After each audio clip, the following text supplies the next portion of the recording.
ভিসির পদত্যাগের দাবিতে পটুয়াখালী বিজ্ঞান ও প্রযুক্তি বিশ্ববিদ্যালয়ে কিন্তু ৮ দিনের কর্মবিরতি পালন করছেন শিক্ষক, কর্মকর্তা এবং কর্মচারীরা।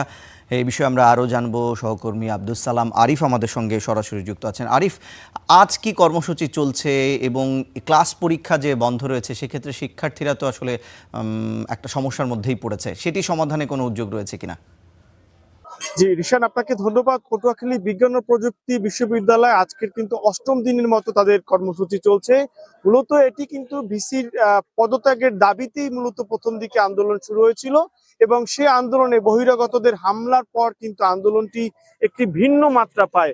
আজ যে পরিস্থিতি সেটা যদি বলি যে এই বিশ্ববিদ্যালয়ের সকল ধরনের কার্যক্রম যেমন বন্ধ রয়েছে, পাশাপাশি বিশ্ববিদ্যালয় কিন্তু প্রতিদিনের মতো আজও শিক্ষক, কর্মকর্তা, কর্মচারী এবং শিক্ষার্থীরা তারা আন্দোলন করছেন এবং এই মুহূর্তে ক্যাম্পাসে একটি বিক্ষোভ মিছিল অনুষ্ঠিত হচ্ছে।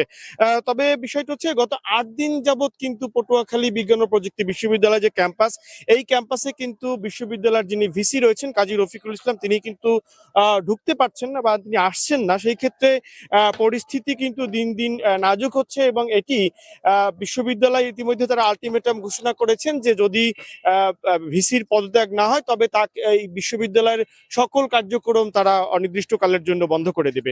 বিশ্ববিদ্যালয়ের যে পরিস্থিতি সেখান থেকে গত ৮ দিন যাবৎ শিক্ষার্থীরা ক্ষতিগ্রস্ত হচ্ছে। এই যে বিশ্ববিদ্যালয়ের যে একাডেমিক কার্যক্রম, বিশ্ববিদ্যালয়ের পরীক্ষা থেকে শুরু করে সবকিছু বন্ধ থাকার কারণে কিন্তু শিক্ষার্থীরা বড় ধরনের একটি সংকটের মুখে পড়েছে এবং এই আন্দোলনে শিক্ষার্থীরা একাত্মতা প্রকাশ করেছেন। কিন্তু একটি বিষয়, সেখানে একটি রাজনৈতিক বিষয় রয়েছে। এখানে যারা শিক্ষার্থী এবং শিক্ষক রয়েছেন তারা সকলেই বলছেন যে রফিকুল ইসলাম তিনি যেহেতু ইন্টারিম গভর্নমেন্টের সময়ে তিনি নিয়োগ প্রাপ্ত হয়েছেন, সেক্ষেত্রে তাকে বলা হচ্ছে বা তার বিগত দিনের অ্যাক্টিভিটি দিয়ে তারা দাবি করছেন যে উনি জামায়াত সমর্থিত একজন শিক্ষক, যে যে কারণেই তারা কিন্তু এই আন্দোলন নিয়ে তারা ব্যাপক সোচ্চার রয়েছে এবং জিয়া পরিষদ থেকে শুরু করে ছাত্রদলের নেতারাও কিন্তু এই আন্দোলনকে তারা সম্পৃক্ত হয়ে প্রতিদিনই কিন্তু বিক্ষোভ সহ বিভিন্ন ধরনের কর্মসূচি করছে।